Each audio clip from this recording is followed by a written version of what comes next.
अखण्डमण्डलाकारं व्याप्तं येन चराचरं तत्पदं दर्शितं येन तस्मै श्री गुरवे नमः। शंकरं शंकराचार्यं केशवं वादरायणं सूत्रभास्कृतौ वन्दे भगवन्तो पुनः पुनः। श्री रामचंद्र चरणौ मनसाय स्मरामि। श्री रामचंद्र चरणौ वचसा गृणामि। श्री रामचंद्र चरणौ शिरसा नमामि। श्री रामचंद्र चरणौ शरणं प्रपद्ये। वंशी विभूषितकरा नवनीरदाभातु पीताम्बराद् अरुणबिम्बफलाधरोष्ठात् पूर्णेन्दुसुन्दरमुखा दरविन्दनेत्रात् कृष्णात् परम् इदर कृष्णात् परम् किमपि त्वमहं न जाने। बंदहूँ गुरुपदकंज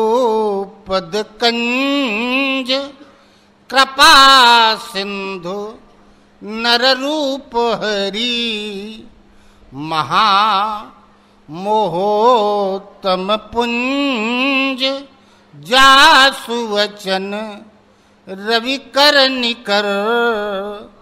जरत सकल सुरवृंद विषम गरलो जही पान किय तहिना भजसी मन मंद को कृपाल शंकर सरीस। बोलिए श्री सद्गुरुदेव भगवान की। गुरुजी मोरी लागी लगन मत तोड़ना। गुरुजी मोरी लागी लगन मत तोड़ना। लागी लगन मत तोड़ना हो। लागी लगन मत तोड़ना। गुरुजी मोरी लागी लगन मत तोड़ना। गुरुजी मोरी लागी लगन मत तोड़ना। खेती बुआई मैंने तेरे भरोसे। खेती बुआई मैंने तेरे भरोसे, मेरे भरोसे मत छोड़ना हो, मेरे भरोसे मत छोड़ना। गुरुजी मोरी लागी लगन मत तोड़ना, गुरुजी मोरी लागी लगन मत तोड़ना। गहरी नदिया नाव पुरानी, गहरी नदिया नाव पुरानी, बीच भंवर मत छोड़ना हो, बीच भंवर मत छोड़ना। गुरुजी मोरी लागी लगन मत तोड़ना, गुरुजी मोरी लागी लगन मत तोड़ना। तू ही मेरा सेठ है, तू ही साहूकार है, तू ही मेरा सेठ है, तू ही साहूकार है। ब्याज पे ब्याज मत जोड़ना हो, ब्याज पे ब्याज मत जोड़ना। गुरुजी मोरी लागी लगन मत तोड़ना, गुरुजी मोरी लागी लगन मत तोड़ना। सेवक की बिनती है स्वामी, सेवक की बिनती है स्वामी, बहिया पकड़ मत छोड़ना हो, बहिया पकड़ मत छोड़ना। गुरुजी मोरी लागी लगन मत तोड़ना, गुरुजी मोरी लागी लगन मत तोड़ना। बोलो गुरुदेव भगवान की। श्वास श्वास में हरि भजो, वृथा श्वास मत खोए, ना जाने किस श्वास का आवन होए न होए। सुमिरन सुरति लगाय के मुख से कुछ मत बोल, बाहर के पट बंद कर भीतर के पट खोल। कल कृष्ण जी का बर्थडे है, जन्माष्टमी ना। पूर्वजों के पद चिन्हों पे हम लोग चल रहे हैं। रामनवमी के चैत में राम जी का बर्थडे, ये कल कृष्ण जी वाला, तो ये बुद्ध जयंती, महावीर जयंती, और फिर बाद में गांधी जयंती, अंबेडकर जयंती, काशीराम जयंती, और सबके लड़कन बच्चन की जयंती है। जन्म वो सराहनीय होता है जिसके बाद फिर जन्म न लेना पड़े। सच पूछा जाए तो जयंती उसी की मनाई जाती है। जिसका दोबारा जन्म न हो। और हम मरे बने कुत्ता बिल्ली, हमारी जयंती मनाई जाए जैसे हम मनाई जा रही गांधी जी की। उन्हें मरे बहुत दिन हो गया और जयंती में लोग खा के दोना पत्तल फेंकें और हम कुत्ता बन के दोना चाटना, हमें खाएं डंडा। हमारे जयंती हमारे ये दशा काहे की जयंती? जिसका दोबारा जन्म नहीं होता, जो माया से परे हो गया, भगवत स्वरूप को प्राप्त कर लिया, जिसकी हम जयंती मना रहे हैं वो देख रहा है, उसको पता है कि कौन हमारी आराधना कर रहा है, हमारे प्रति किसके अंदर श्रद्धा है। वास्तव में जयंती उसी की मनाई जाती है। लेकिन अब भी जो मनाई जाती है घर घर में, ये खराब नहीं है। नहीं, केक नहीं कटेगा तो खाने को कहाँ से मिलेगा? थोड़ा कृष्ण जी बड़े हुए 4-6 साल के, घर में जो काम धंधा होता है वही मिलता है। घर में गाय रही तो गाय चराने का काम मिला। पंडित जी के घरे पैदा होते तो वेद पढ़ने को मिलता। यादवों के घर में गाय न चराने को मिलेगी। सुन मैया मोरी मैं नहीं माखन खायो, सुन मैया मोरी मैं नहीं माखन खायो, सुन मैया मोरी भोर भयो गौवन के पाछे मधुबन मोही पठायो। छोटे पे भोर भयो गौवन के पाछे मधुबन मोही पठायो, मैं बालक बहियन को छोटो छीको के ही विध पायो, मैयारी मोरी। ऊपर टांगा जाता था, पश्चिम में सिकहारा कहते हैं उसको। भोर भयो गौवन के पीछे मधुबन मोही पठायो, 4 पहर बंसी बन भटक्यो सांझ परे घर आयो, मैयारी मोरी मैं नहीं माखन खायो, मैयारी मोरी।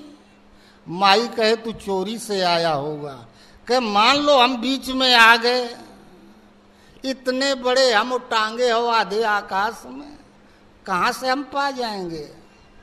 मैं बालक बहियन को छोटो छीको के ही विध पायो। माई कहे तोरे मुंह में लगा है। मैं बालक बहियन को छोटो छीको के ही विधि पायो, ग्वाल बाल सब बैर करत हैं बरबस मुख लपटायो, मैयारी मोरी मैं नहीं माखन खायो, सुन मैया मोरी मैं नहीं माखन खायो। कह माई तुमसे तो जो जैसा कह दे मान लेती हो, कोई हमारी शिकायत कर दे। तू जननी मन की अति भोरी इनके कह पति आयो, तू जननी मन की अति भोरी इनके कह पति आयो, मेरे पर कछु भेद करत है, मेरे से कछु भेद करत है, जान परायो जायो, मैयारी मोरी मैं नहीं माखन खायो, सुन मैया मोरी मैं नहीं माखन खायो। याले आपन लकुट कमरिया बहुत ही नाच नचायो,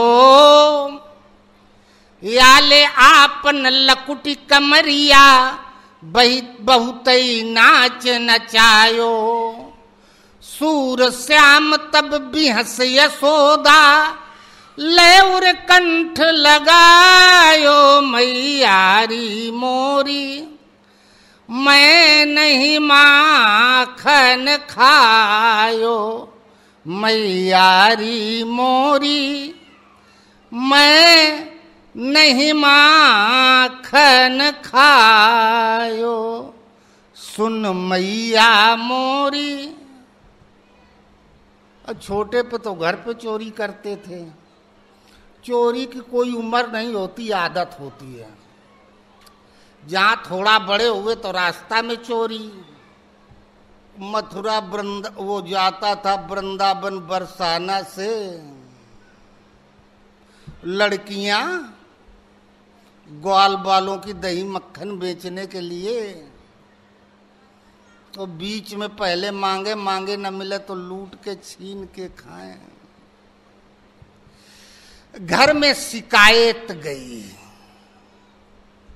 माई कहे घर में कोई कमी नहीं है, चोरी की आदत पड़ गई है। अरे माखन की चोरी छोड़, ये जहाँ के हमें वहाँ की भाषा में है।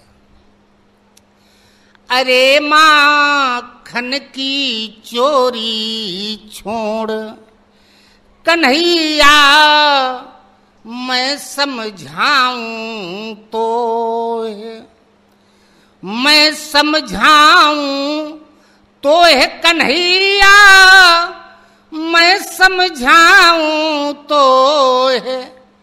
अरे माखन की चोरी छोड़, कन्हैया मैं समझाऊं तो है। 9 लख गैया नंद बाबा के, नितनो माखन होए, रोज ताजा मक्खन। 1 लाख गाय जिसके पास हो जाती थी उसको नंद की डिगरी मिलती थी। 9 लाख 9 लख गैया नंद बाबा के, नितनो माखन होए। घर घर चोरी करब सांवरे, आदत पड़ गई तो है।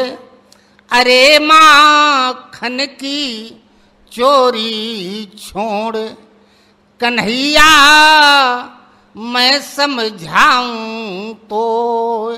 माई कहे अब तुम बड़े हो गए हो, चारों तरफ बात फैल रही चोर चोर चोर, विवाह नहीं होगा, चोर के संगे के शादी करी। बरसाने तेरी होय सगाई, जानत है सबको। बरसाने तेरी होय सगाई, जानत है सबको। भले घरों की राधा रानी, नहीं बरेगी तो है। अरे माखन की चोरी छोड़, कन्हैया मैं समझाऊं तो। कृष्ण जी कहे नहीं माई, भाग में लिखा होई तो ब्याह जरूर होई, चोरन का नहीं होए। अजय के भाग्य में नहीं है कहाँ से होई, अब बाबा लोगन के भाग्य में नहीं है तब ना। या चोरी ना छुट्टी है मैया, होनी होए सो होए। या चोरी ना छुट्टी है मैया, होनी होए सो होए। चंद्र सखी भज बाल कृष्ण छवि, चंद्र सखी भज बाल कृष्ण प्रभु, दर्शन दीजय मोहे। अरे माखन की चोरी छोड़, कन्हैया मैं समझाऊं तो। आदत की कोई दवाई तो होती नहीं है। जब और ज्यादा बड़े हो गए तो फिर लूट पाट शुरू कर दिए। दही मक्खन के रूप में जो कृष्ण जी के लिए पास टैक्स जाता था उसको लूटने लगे। घेर ले रास्ता में 10-12 लड़कों को लेके।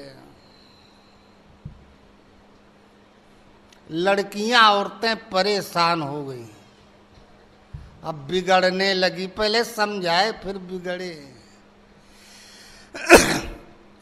अकेली घेर लई मार्ग में, श्याम तूने कैसी ठानी रे। कैसी ठानी रे श्याम तूने कैसी ठानी रे।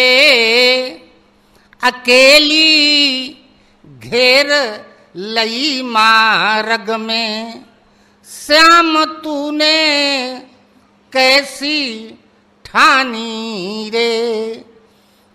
श्याम मोही वृंदावन जानो, लौट घर बरसाने आनो। जो कहूँ हो ये अबेर, लड़े घर ननद जिठानी रे। अकेली घेर लई मार्ग में, श्याम तूने कैसी ठानी रे। कृष्ण जी कहे अरे कंस का टैक्स होता है तो हमारा भी तो होता है, हमको खिला दो थोड़ा फिर जाओ। गुजरिया मैं समझाऊं तो है, घड़ा तू दही का दे दे मोहे। जो तू करे इनकार, करूं फिर खींचा तानी रे। अकेली घेर लई मार्ग में, श्याम तूने कैसी ठानी रे। वो कहे, वो बोली छू के देख लो ये कंस का है।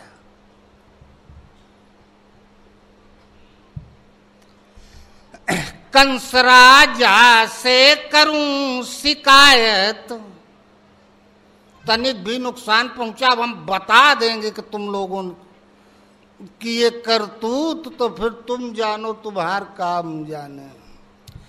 कंस राजा से करूं शिकायत, बांध लगवाऊं तो को मार। अब कृष्ण जी गरम पड़ गए। कंस का खसम लगे तेरो, मार कर कर दूंगा ढेरो। यही से जन्म हुआ मेरो, कंस करूं विध्वंस। मेट दूं नाम निशानी रे। अकेली घेर लई मार्ग में, श्याम तूने कैसी ठानी रे। बोलो गुरुदेव भगवान का की जय। ये भादों का महीना है, कृष्ण जी का जन्मदिन। राम जी पैदा हुए त्रेता में और कृष्ण जी द्वापर में। राम जी शुक्ल पक्ष में, कृष्ण जी कृष्ण पक्ष में। राम ठीक दिन के मध्य समय 12 बजे दिन को, कृष्ण ठीक मध्य रात्रि 12 बजे रात। कृष्ण जी राम जी नवमी के दिन आए और कृष्ण जी अष्टमी के दिन आए, एक तिथि का अंतर। द्वापर युग में कृष्ण जी हुए। महाराजा उग्रसेन, मथुरा नरेश, 7-8 बिटिया रहीं। एक तो वो शिशुपाल को ब्याही थी, चैती नरेश को, एक ये रही, अरे तमाम रही। लड़का एक हुआ कंस।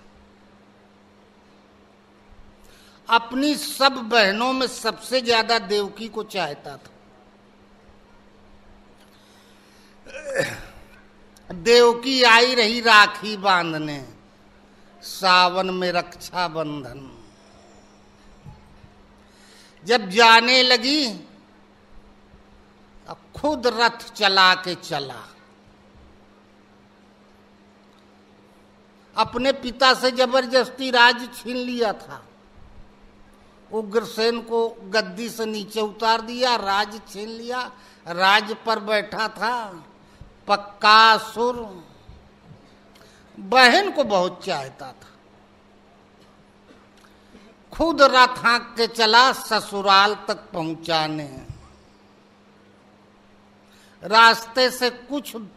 रास्ते में कुछ दूर गया होगा, भयंकर आकाशवाणी हुई, कंस, तुम अपनी जिस बहन को इतना चाहते हो ससुराल तक पहुंचाने जा रहे हो, इसी के 8वें पुत्र के हाथों तुम मारे जाओगे। जब मरने की बात आई, मरना सुना, तो जितना प्रेम था वो नफरत में बदल गया। तुरंत तलवार निकाली, देवकी का सिर काट दे। बहनें नहीं रहेगी तो लड़के कहां से पैदा होंगे।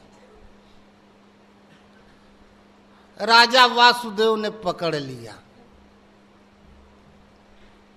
कहा, अरे बहन को मारोगे बड़ी बदनामी होगी, हत्या लगेगी, लोक में निंदित होगे समाज में। बहन से तुम्हें कोई खतरा नहीं, खतरा इसकी संतानों से है। तो लड़का हम तुम्हें दे देंगे, उसको मार डालना जब हो। बहन को क्यों मारोगे? समझ में आ गया। कहा, लेकिन हम तुम्हें मुक्त नहीं करेंगे। वापस ले आया, कारागार में बंद कर दिया। पब्लिक वाली जेल में नहीं, कहीं बढ़िया VIP गेस्ट हाउस में, सारी व्यवस्था बंधन में, स्वतंत्र नहीं रहने दिया। खाने पीने की सब उत्तम व्यवस्था की, पहरा लगा दिया। नारद जी पहुंच गए, एक कमल का फूल लिए, कंस के पास गए, कहे देखो इसमें 8 पंखुड़ियां हैं, 1 2 3 4 5 6 7 8, ये 8वीं हुई। यहां से गिनना शुरू करो तो ये 8वीं, यहां से गिनना शुरू करो तो ये 8वीं। तो 8 पुत्र होंगे, पता नहीं 8वां वाला पहले हो ही जाए।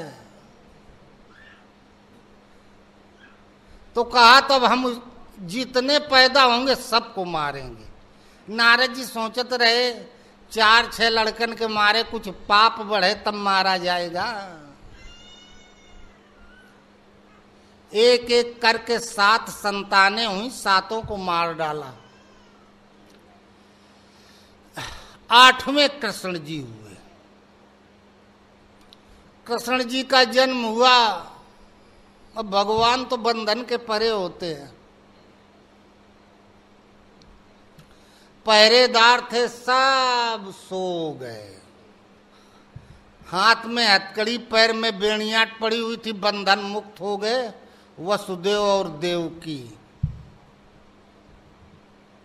अज्ञात आवाज सुनाई पड़ी, इस बालक को ले लो, गोकुल चले जाओ।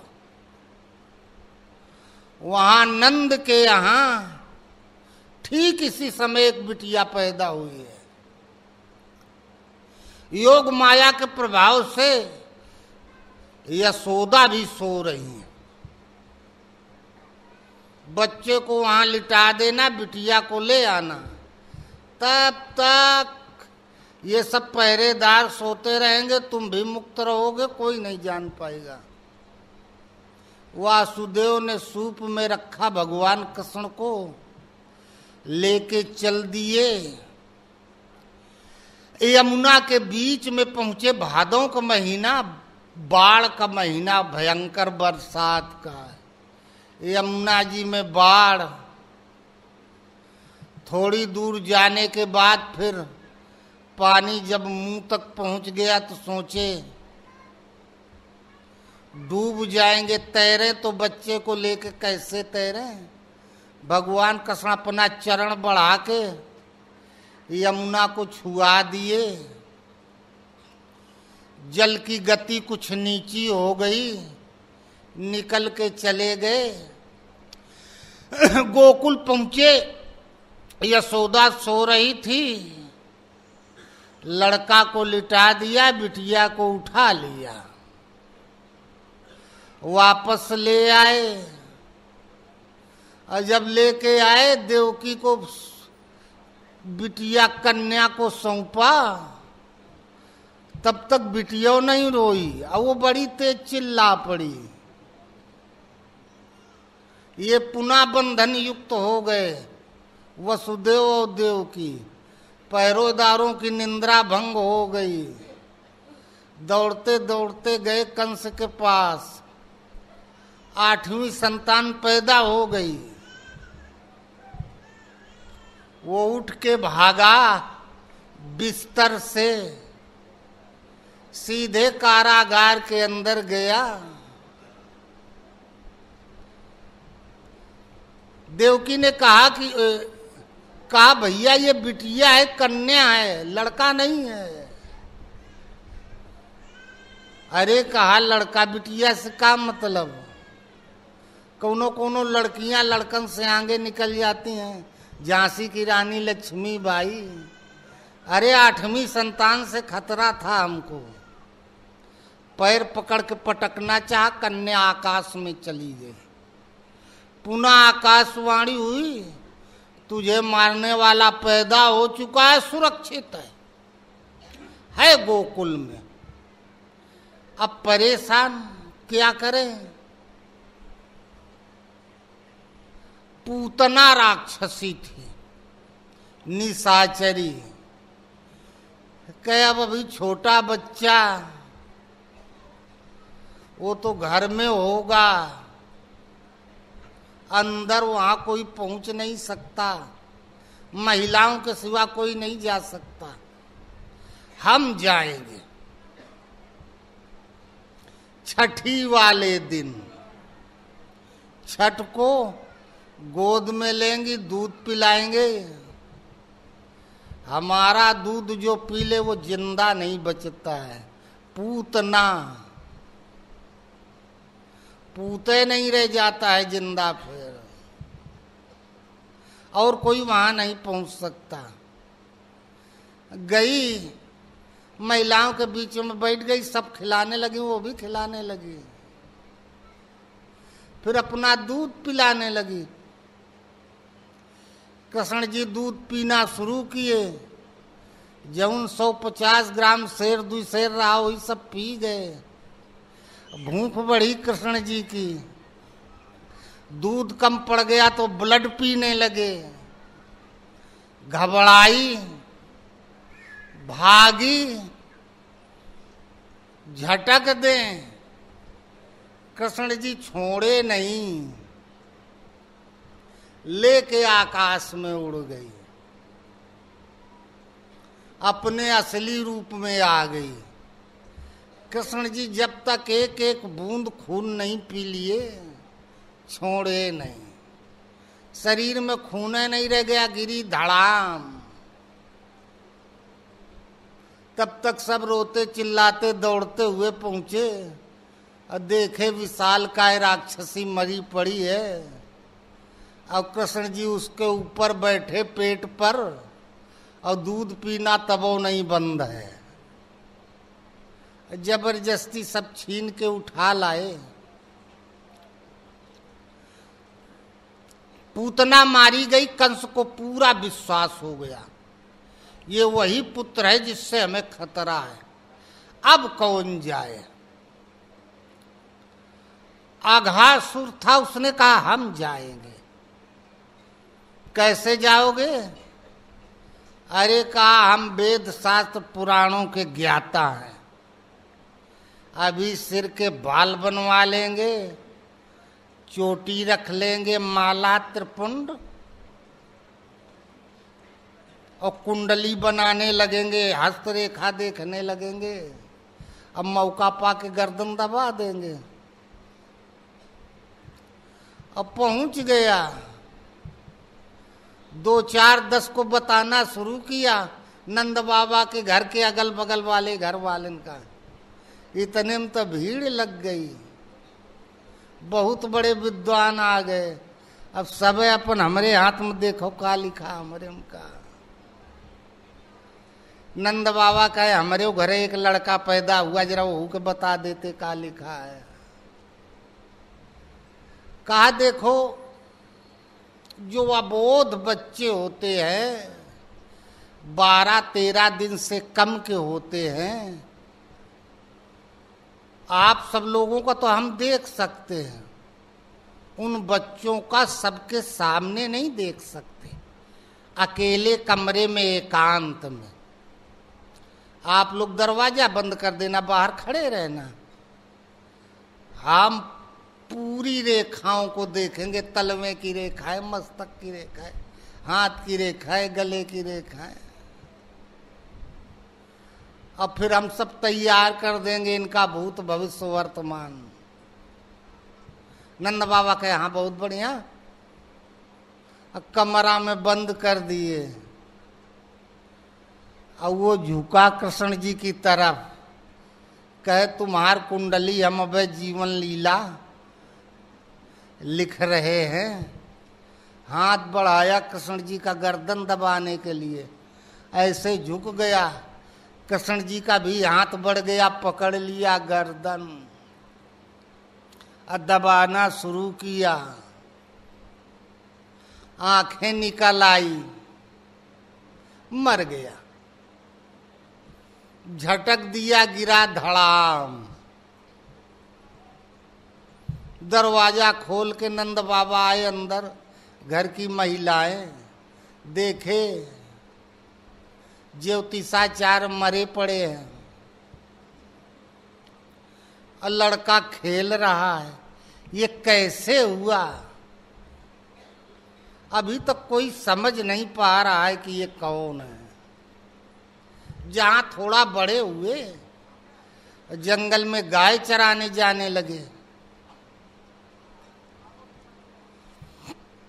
एक बेर का पेड़ था, खूब फलता था, लड़के बेर खाने जाया करते थे। एक राक्षस था, कंस उसे भेजा करें, पता लगाया करे कि अब वो बड़े हो गए, गाय चराने जाने लगे हैं। लड़के बेर खाने जाएं, कृष्ण जी का हुलिया पूछे, बता दिया गया सांवला रंग है, तो सांवले तो बहुत होते हैं। अजय दिन भर जंगल में घाम में गाय चराएगा तो गोरा होगा, वो भी सांवले हो जाएगा। कहा हम सबके मार डारा एक एक करके। गधे का रूप बना के आवे, उछल के मारे लात खोपड़ी में, खोपड़ी फट जाए, खून पी जाए। उस वन में कृष्ण जी पहुंचे तो वहां चरवाहों ने बताया कि एक बेर का पेड़ है, बहुत बढ़िया बेर फलता है। लड़के जो जाते वहाँ एक असुर आता है, मार डालता है। कृष्ण जी कहे चला हम लोग चलते हैं, बेर खाएंगे। पहुंच गए, इतने में आ गया। कृष्ण जी बलराम से कहे इसको तो आप मार सकते हो। बलराम कहे हाँ, एक भर के लिए पर्याप्त है।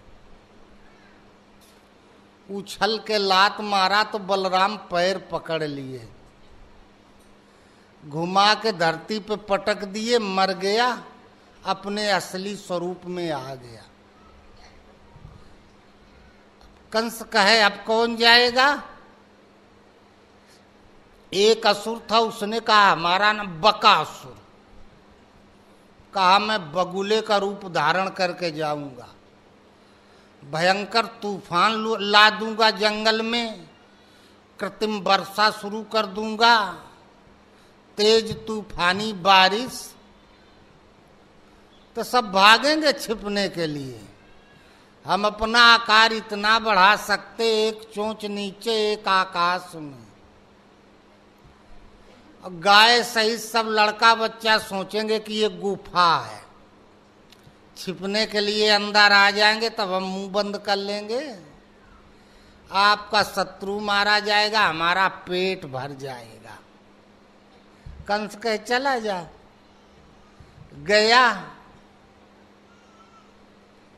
खूब आंधी पानी। अब गाय सब परेशान तो हुआ कहाँ ले जाया जाए, कौन तूफानी बारिश, बड़ा बड़ा बूंदा लगे चेहरे में, आंखें न खुले। तब तक एक चरवाहा ने कहा वो देखो गुफा है सामने, चलो इसी में घुस जाए। सब अंदर चले गए जब, तब उसने मुंह बंद करना शुरू किया। कृष्ण जी देखे गुफा धीरे धीरे नीचे आ रही है। सब ग्वाल बाल चिल्लाए, पहाड़ नीचे गिर रहा है, हम लोग मर जाएंगे दब के। कृष्ण जी कहे मरोगे नहीं। अपना आकार बढ़ा दिया, सिर छू गया, फिर ऊपर से वो चोंच दबावे, नीचे से अपने का बढ़ावे। आखिर असुर का बल थक गया, शिथिल पड़ गया। तब कृष्ण जी ने आकार बढ़ाना शुरू किया। जब थक गया तो विद्या भी काम न आई, एक सीमा तक बढ़ा सकता था। कृष्ण जी अपना आकार इतना बढ़ा दिए कि चोंचे फट गई, मर गया। तब कहा अब इनको यहीं बुलावें किसी बहाने से और घरे में मार डालें, यही अच्छा रहेगा। चाचा क्रूर को भेजा, गए। कृष्ण जी से कहा आपको और बलराम को आपके मामा ने आमंत्रित किया है, निमंत्रण दिया है। कृष्ण जी कहे चलो, कम से कम निमंत्रण तो मिला मामा का। ननिहाल कभी गए नहीं थे। मामा के पहले पता ही नहीं रहा कि हमारा भांजा जिंदा है, पता चला तो बुलाए हैं। पहुंचे जब मथुरा नगरी में प्रवेश किए, पहले अखाड़ा था, पहलवान लोग कुश्ती लड़ रहे थे। वहीं एक धनुष रखा था, बहुत भारी वजनदार। कंस उसको दोनों हाथों से उठाता था, अपना बल तौलता था। वहीं मल्ल लोग कुश्ती लड़ते थे। का इसी मार्ग से आएगा। मल्लों से कहा पहले तुम लोग ललकारना, लड़ना, अगर तुम लोग न जीत पाना तो समझ लेना बलवान है। तब कह देना इस धनुष को उठाओ, अगर इसको उठा लेगा तो हम मान लेंगे हमारे बराबर बल का है, तो फिर हम थोड़ा सचेत हो जाएंगे, सूचना दे देना। कृष्ण और बलराम गए, पहलवानों ने देखा ललकारने लगे, पहुंच गए। मल्ल युद्ध में कोई पहलवान सामने नहीं डटा, सब हार गए। तो कहा ठीक, हम लोगों को तो हरा दिया, मान गए कि तुम पहलवान अच्छे हो, लेकिन मथुरा के सर्वोपरि मल्ल शक्तिशाली पहलवान महाराज कंस है। वो दोनों हाथों से इस धनुष को उठा देते हैं, अपना बल तौल के चले जाते हैं। इसको उठा लो, उठा दो तो हम मान लेंगे कि मथुरा में तुम्हारे बल का कोई नहीं है। कृष्ण जी गए, एक हाथ से उठा दिए, उठा के सीधा खड़ा कर दिए, खींच के प्रत्यंचा चढ़ाने लगे तो टूट गया। अब एक पहलवान भागा, दौड़ा दौड़ा गया, कहा जिसे आप दोनों हाथों से उठाते थे उसे उसने एक हाथ से खेल खेल में उठा लिया, खिलौने की तरीके से। प्रत्यंचा को खींच के झुकाया कि चढ़ा दे, बांध दे, इतने में टूट गया। इतने में कृष्ण जी पहुंच गए। कंस की भुजाओं में बहुत बल था, उसे वरदान था मल्ल युद्ध में, बाहुबल में तुम किसी से पराजित नहीं होगे। तो अस्त्र शस्त्र से कम लड़ता था, ऐसे दबा के मार डालता था। कृष्ण जी को देखा तो उतर पड़ा गद्दी से, आइए भांजे श्री, बहुत दिन में आए, गले मिल लेते हैं। कृष्ण जी कहे हाँ हमहू मिलना चाहते हैं। फिर मामा भांजे एक दूसरे से लिपट गए और अपने अपने बल का प्रयोग करने लगे। आखिर में जीव का बल ब्रह्म के बल के सामने कितनी देर टिकेगा। थोड़ी देर में आंखें निकल आई, मर गया, गिर गया। भगवान कृष्ण अपने नाना महाराजा उग्रसेन को मथुरा की राजगद्दी पे बैठाल दिए। स्वयं एक राजकुमार की तरीके से आदेश का पालन करने लगे, उनकी सेवा करने लगे। यही है कृष्ण जी का चरित्र। द्वापर में भगवान कृष्ण पैदा हुए। अब थोड़ा ध्यान से सुनना। द्वापर में कृष्ण जी पैदा हुए।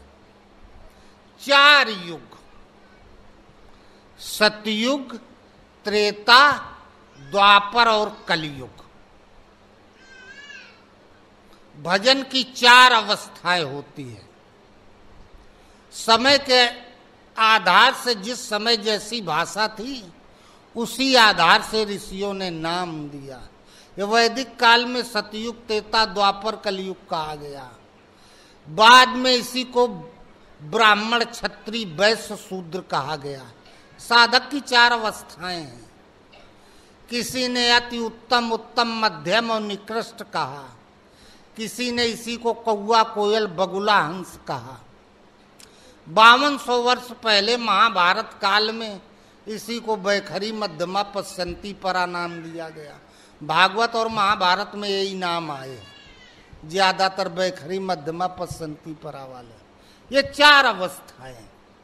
सतयुग में शिव, त्रेता में राम, द्वापर में कृष्ण और कलयुग में केवल गुरु महाराज।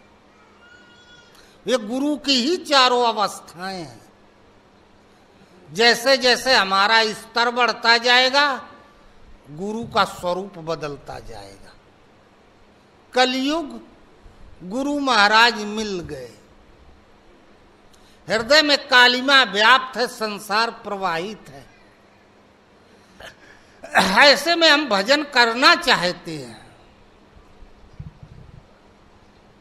एक दिन एक फोन किया, बड़ा विद्वान, कहे महाराज 8-8 हम एक बार बैठे और पूरी रामायण पढ़ के उठे थे 24 घंटे में, और ऐसा हमने 10 बार किया है अपनी युवावस्था में, इतना जब तब किया। लेकिन जब से आप बताए, आप वाला करना शुरू किए, शांत एकांत में बैठ के मन को रोक के श्वास के साथ ओम ओम या राम राम, 10-5 दिन तो 1-8 घंटा आधा घंटा किसी तरीके से प्रयास किया, अब मन ही नहीं करता है, हिम्मतें नहीं पड़ती है, लगता है इससे बड़ा पहाड़ कुछ दुनिया में है ही नहीं है। ये करने से मन बहुत दूर भागता है। और कुछ स्तुति कर लेंगे, लंबा मंत्र तो जप लेंगे, ओम नमो भगवते वासुदेवाय, ओम भूर्भुवा कर लेंगे, लेकिन सांस के साथ जब जप की बात आती है ये नहीं होता है महाराज, लगता है कहाँ फंस गए, 10 मिनट में जीव उब जाता है। ऐसी अवस्था में क्या करें? कलयुग में गुरु के आदेश का पालने भजन है। कलयुग केवल हरि गुण गाहा, सुमिरत गावत नर पावत भव था। गुणगान करते रहें, जितना पार लगे 10-5 मिनट राम राम राम राम या ओम ओम जप लिया, कुछ शिव शिव करके एक नाम। परिचर्या शूद्र कर्म स्वभावजम, अल्पज्ञ है, अभी कुछ जानकारी उसे नहीं है। इतने जानकारी है, गुरुजी कह दिए हैं भगवान के नाम का जप करो, मेरे स्वरूप में श्रद्धा केंद्रित करो, भगवान में बस इतने बताए, इसके आगे वो कुछ जानता भी नहीं। बस इतने करना प्रारंभ कर दिए, जो टूटी फूटी सेवा पार लगी तन मन धन से अपना करते रहे। ये कौआ की सेड़ी है, कांव कांव कर रहा है। कलयुग हमारे अंदर कालिमा प्रवाहित, जहां भजन करने बैठते हैं, पूरा संसार जहां तक हमारा रिश्ता है, संबंध है, तन का, मन का, धन का, वही सब दिखाई देता है। इसके अलावा कुछ दिखाई नहीं देता। न नामे पकड़ में आता है, न रूपे पकड़ में आता है। लेकिन ये ऐसी अवस्था सदैव नहीं रहेगी, लगे भर रहे। कुछ समय बीता तो कलयुग से आ गया द्वापर, वैश्य श्रेणी।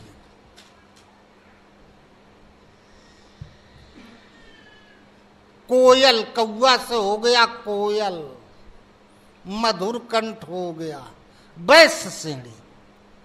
बनिया धने के लिए जान दे देता है अपनी, भोजन पानी छोड़ के दिन भर दुकान पर बैठा रहेगा, ग्राहक आना बंद ना करें तो उठेगा नहीं, खाना पीना छोड़ देगा।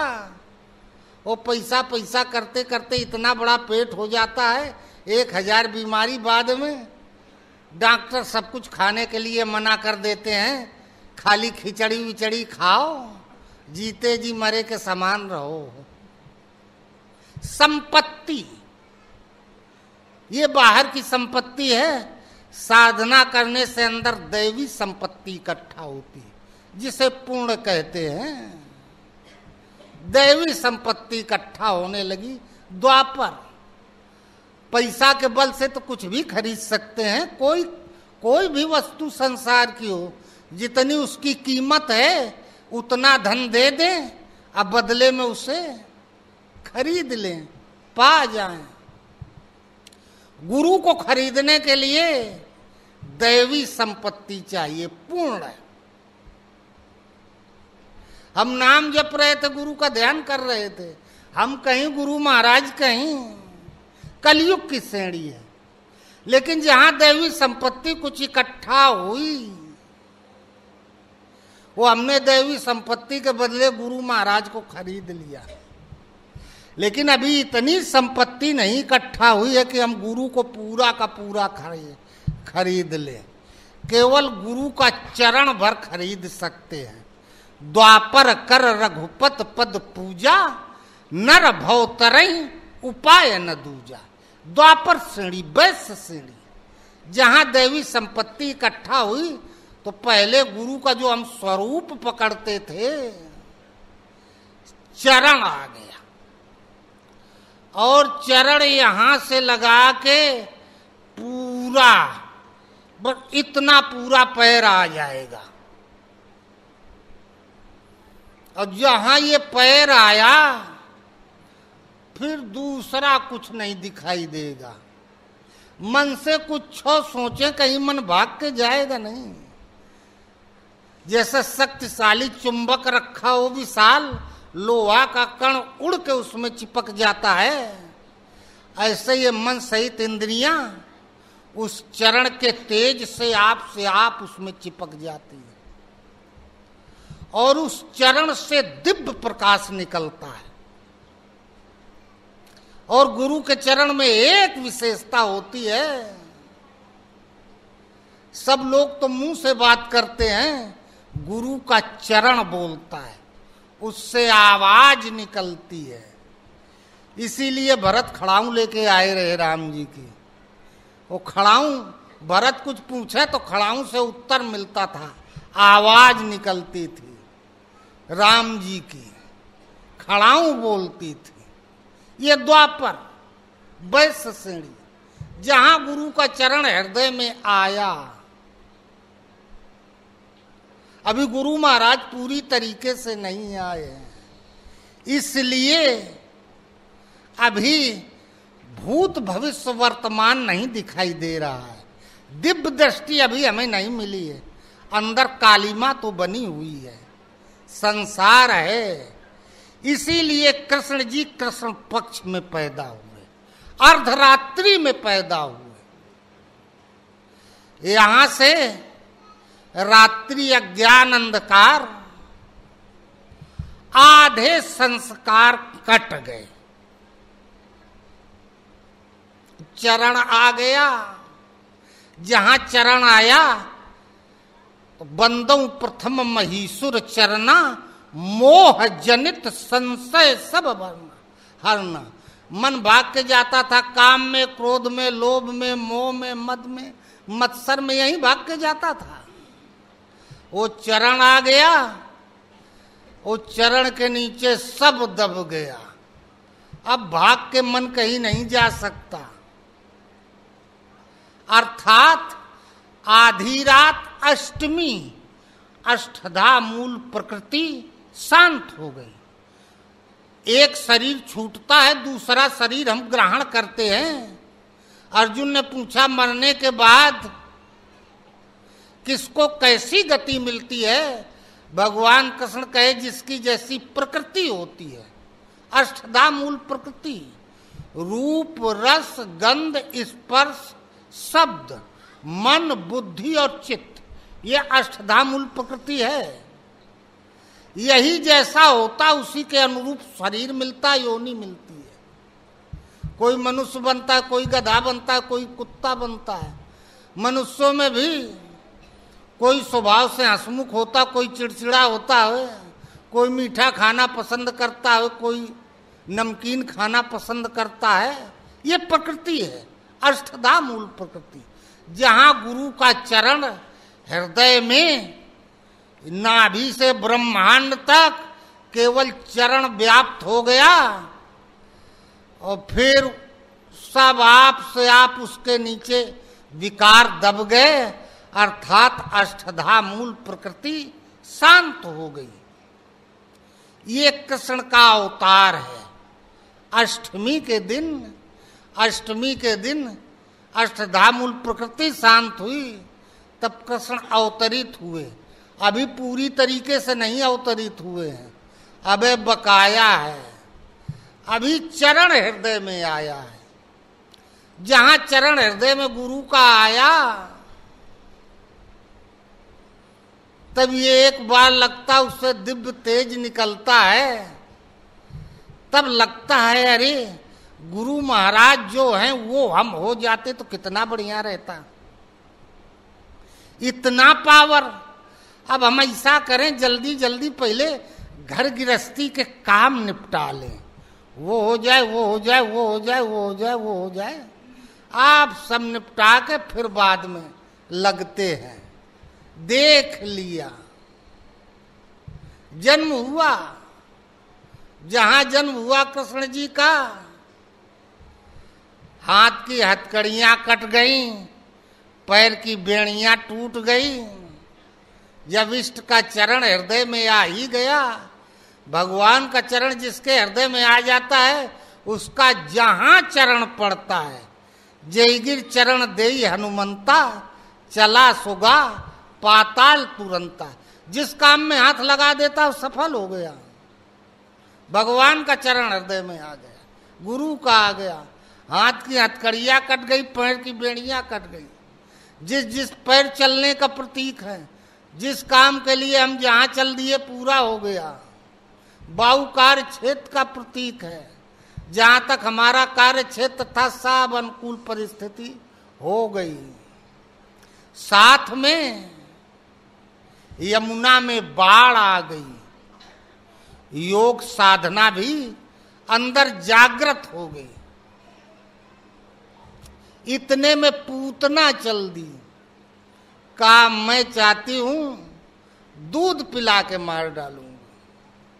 यह ऐसी अवस्था है, इस अवस्था में अगर केवल भजन करने लगे सब काम स्वतः हो जाएंगे, अपने भी हो जाएंगे, दूसरों के भी हो जाएंगे। लेकिन हम जरा सा बहके तो साधना के बदले में जैसे पैसा दे के सामान खरीद लिया जाता है ना, ऐसे फिर वो गुरु को फिर बेच के बदले में संसारे खरीद लेंगे और वो चला जाएगा। आ गई पूतना, दूध में विष पिलाती थी। पूतना प्रकृति का प्रतीक है, वही प्रकृति उभर के आ गई।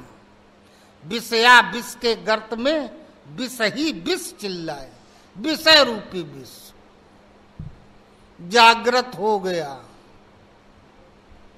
भगवान कृष्ण जी कहे हम पूतना को का दूध है पी लेंगे। चरण जब पूरी तरीके से हृदय में आ जाता है तो फिर कुछ बिगड़ता भी नहीं है जल्दी। अंगद चरण रख दिया रावण की सभा में तो कोई हिला नहीं पाया। अंगद के हृदय में राम थी, तो अंगद का चरण नहीं था, राम का चरण था। वह चरण नहीं था भूधर था, ब्रह्मांड चक्र का कीला था। सत था सीता महारानी का, वो ब्रह्म मंत्र का कीला था। इष्ट का चरण जब हृदय में आ जाता है तो साधक कहीं पैर टेक दे तो वो गुरु का चरण है। जहां पैर टेक दिया वहां सफलता छोड़ असफलता नहीं मिलती है। भगवान पूतना का दूध पी गए, खूनों पी गए, अर्थात साधक की प्रकृति को समाप्त कर देना, मोह जनित संशय सब हरना। जहां प्रकृति समाप्त हुई, खूनों पी गए और दूधों पी गए। दूध ईश्वरी गुण धर्मों का प्रतीक है, रक्त रुधिर वासना का प्रतीक है। सांसारिक व्यवस्था भी देखने लगे, भगवत्ता भी प्रदान करने लगे। दोनों तरह से योग क्षेम का वाहन करने लगे।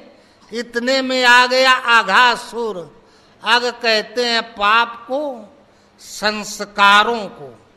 जन्म जन्मांतरों से जो कुछ हम करते चले आए, इस जन्म नहीं अनेक जन्मों के, अनंत जन्मों के संस्कार।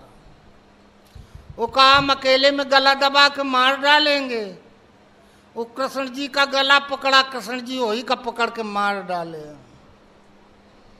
कौआ कोयल बगुला और हंस जिसे सतयुग, त्रेता, द्वापर और कलयुग कहा गया। कौआ कांव कांव बैखरी, कलयुग शुद्ध श्रेणी।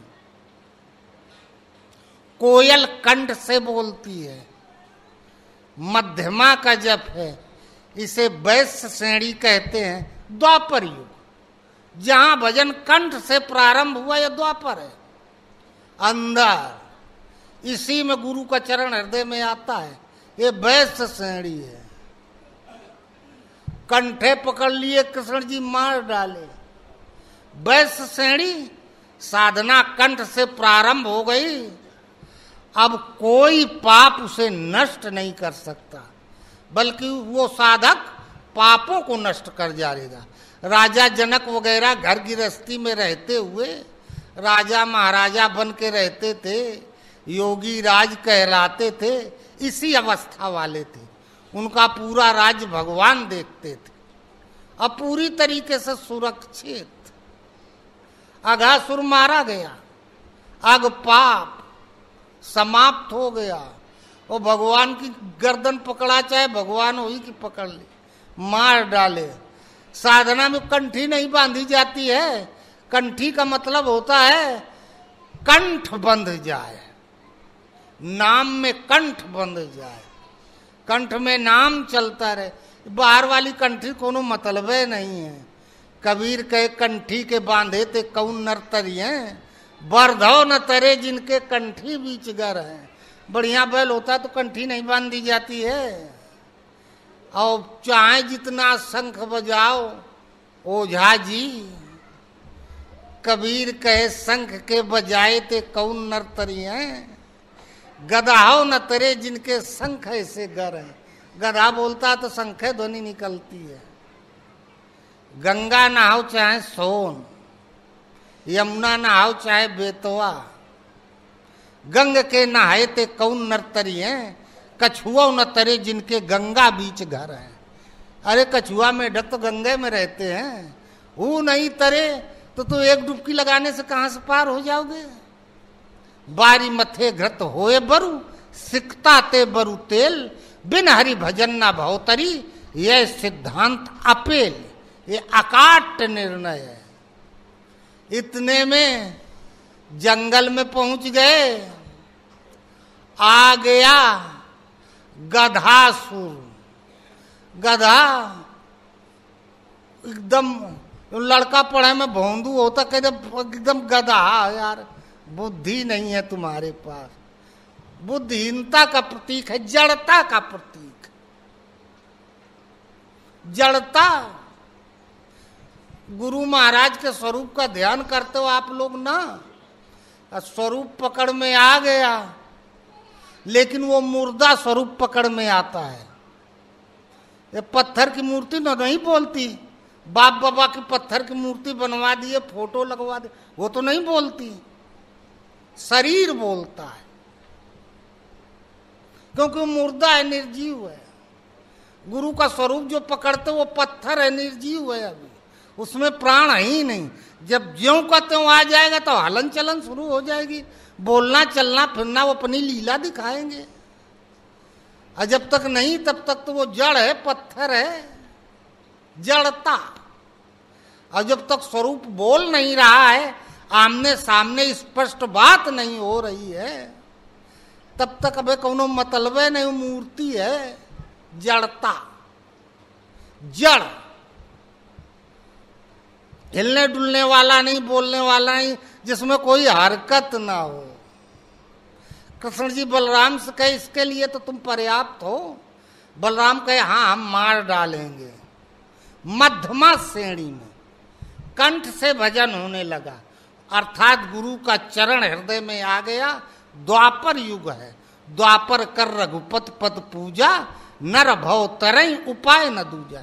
इस अवस्था में गुरु का इतना बल तो अंदर आ ही जाता है कि अब गुरु की जरूरत नहीं, साधक छोटे मोटे उत्पातों को स्वयं काट लेगा। तो कृष्ण जी कहे बलराम से इसको तो तुम मारे सकते हो। बलराम कहे हम एक भर के लिए पर्याप्त है। राम का बलिष्ठ का बल अंदर आ गया, चरण आ गया तो बल आ गया। पैर पटक के मारे मर गया। जहां मरा गधासुर तो आ गया बकासुर। जड़ता समाप्त हो गई। जहां जड़ता समाप्त हुई अब अवतार हो रहा है वास्तविक। पहले चरण आया था, अब पूरा स्वरूप आ गया। जहां पूरा स्वरूप आया तो बको ध्यानम, बगुला ध्यान का प्रतीक है। ध्यान लगाने लगे। ध्यान में गुरु महाराज आ जाते हैं।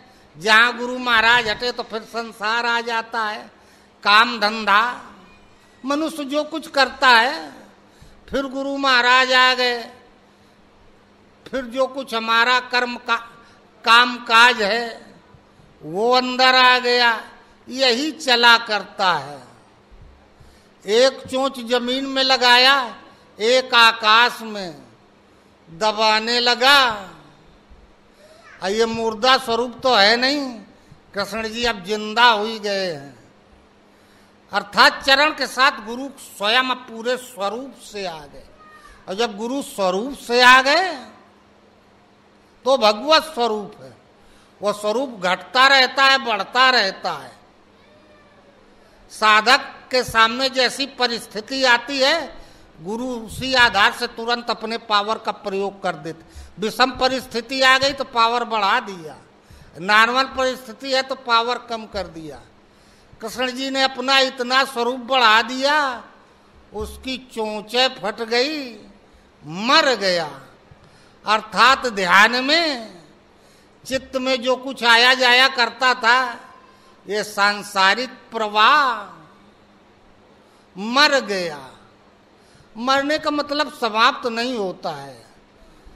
कुछ काम आप करना चाहते हैं तो उसकी लगन लगी रहती है, और जिस दिन वो काम पूरा हो गया तो फिर उसका चिंतन आपसे आप शांत हो। पहले लगा रहता है यार क्या बताऊं, वो घर बन जाता, घर बन जाता, घर जब बन गया, कायदे से आपका हो गया, रहने लगे, तब उस विषय में सोचना बंद कर देते हैं। बकासुर मारा गया। ध्यान, भगवान का ध्यान करते थे, गुरु का ध्यान में स्वरूप आने लगे। उस समय जो इच्छा करियो मन माही, हरि प्रसाद कछ दुर्लभ नाही। ये यथा माम प्रपद्यन्ते अनन्यास चिंतयन्तो ये जना माम परुपासते तेसाम नित्याभियुक्तानाम योग क्षेम बहाम्यम। योग और क्षेम, योग अर्थात साधना हृदय वाली, और क्षेम भौतिक व्यवस्था। भगवान का मैं दोनों को बहन करता हूं। कंस ने कहा अब यहीं लिवा लाते, अब घरे में मारेंगे, अब और कोई उपाय नहीं। अक्रूर को भेज दिया। कृष्ण का स्वरूप इतना बढ़ गया आकाश तक, चोंच फट गई, वो मर गया, तो अक्रूर को भेज दिया। अक्रूर का मतलब जहां क्रूरता नहीं। एक समाज में दो तरह के लोग होते हैं, एक समर्थ और एक असमर्थ। असमर्थ सदैव समर्थ से ईर्ष्या करता है। समर्थ के पास इतना समय नहीं कि उसको विषय में सोचे, वो अपने काम में इतना ज्यादा फंसा रहता है। ऐसे ही साधना में कोई साधना करने लगे, आगे बढ़ जाए, जो निचली साधना वाले महात्मा हैं, जैसे गांव में लोग सोचते हैं वो आगे बढ़ा जा रहा है, अपने खास लोग ईर्ष्या करने लगते हैं उसके विकास को देखकर। लेकिन जिसका विकास जो आगे बढ़ रहा है उसके पास समय नहीं उनके विषय में सोचने का। इसी तरीके से साधना में जब कोई आगे बढ़ जाता है तो नीचे वाले साधक उससे ईर्ष्या करने लगते हैं। अरे अपना ओके बराबर होने के लिए प्रयास करो, जितना उसने किया तुम करो, तुम भी हो जाओगे। लेकिन अपने उठने के विषय में न सोच करके उसको गिराने के लिए बुराई, निंदा, अक्रूर, वो इतना आगे बढ़ चुका है कि उसके अंदर क्रूरता, दूसरे के विषय में बुरा सोचने का समय है कहाँ, अपने ही काम से नहीं फुर्सत है। क्रूरता तो उनके अंदर है जो बहुत नीचे अभी खड़े हैं। अक्रूर लेके चल दिए, क्रूरता समाप्त हो जाती है। भगवान का स्वरूप आ गया, अपनी अवस्था बढ़ गई, क्रूरता समाप्त हो गई। आगे पहुंचे मथुरा में, मल्लशाला थी, मल्ल कोई सामने टिके नहीं पाया। भगवान का बल जब अंदर आ जाता है, ब्रह्म बल, तो संसार का कोई बल उसका मुकाबला नहीं कर सकता। इतने में धनुष रखा हुआ था, कंस दोनों हाथ से उठाता था। कृष्ण ने एक हाथ से उठा के प्रत्यंचा खींची, उसके 2 टुकड़े हो गए, धनुष टूट गया। देखे चाप खंड मही डारे। अर्थात जब गुरु का स्वरूप हृदय में आ जाता है तो चित्त की चंचलता का क्रम टूट जाता है। ये जो चंचल चित्त भागा करता है, इसकी चंचलता आपसे आप समाप्त हो जाती है, टूट जाती है। स्वरूप हृदय में आ गया, धनुष टूट गया, ध्यान लग गया। कंस और कृष्ण आमने सामने, एक दूसरे को पकड़ लिया, दोनों ने एक दूसरे को दबाया। ब्रह्म के बल के सामने के जीव का बल नहीं चला, कंस मारा गया। कंस अर्थात जो कर्मों का अंश था, संस्कारों का अंश था, वो आप से आप समाप्त हो जाता है। जब स्वरूप हृदय में आ जाता है, अष्टधा मूल प्रकृति शांत हो जाती है। यही है कृष्ण जन्माष्टमी। है तो कठिन, बताने में जितना कठिन है, करने में उतना कठिन नहीं है। करके लगो तो फिर देखना। आधी रात में कृष्ण जी पैदा हो गए। द्वापर युग में वही कल कृष्ण जी की जन्माष्टमी है। त्रेता में भगवान राम आए, द्वापर में भगवान कृष्ण रथ हाँकते रहे। त्रेता में भगवान ये अष्टमी को आए, वो नवमी को आए। हनुमान जी को वरदान था, अष्ट सिद्ध नवनिधि के दाता, असबर दीन जानकी माता। जहां अष्टधा मूल प्रकृति शांत हो जाती है, स्वरूप हृदय में आ गया। नवमी, 9 द्वारे पूरे देही, शरीर के 9 दरवाजे हैं। 2 आंख, 2 कान, 2 नासिका छिद्र मुख, मलमूत्र द्वार, 9 दरवाजे हैं। इन्हीं 9 दरवाजों की पूर्ति के लिए जब मनुष्य जागता है, जब तक सो नहीं जाता है, दौड़ते रहता है। जहां अष्टधा मूल प्रकृति शांत हुई तो ये 9 दरवाजे 9 निधि के रूप में परिवर्तित हुए, खजाना बन गए। खजाना जहां सामान की कोई कमी नहीं है।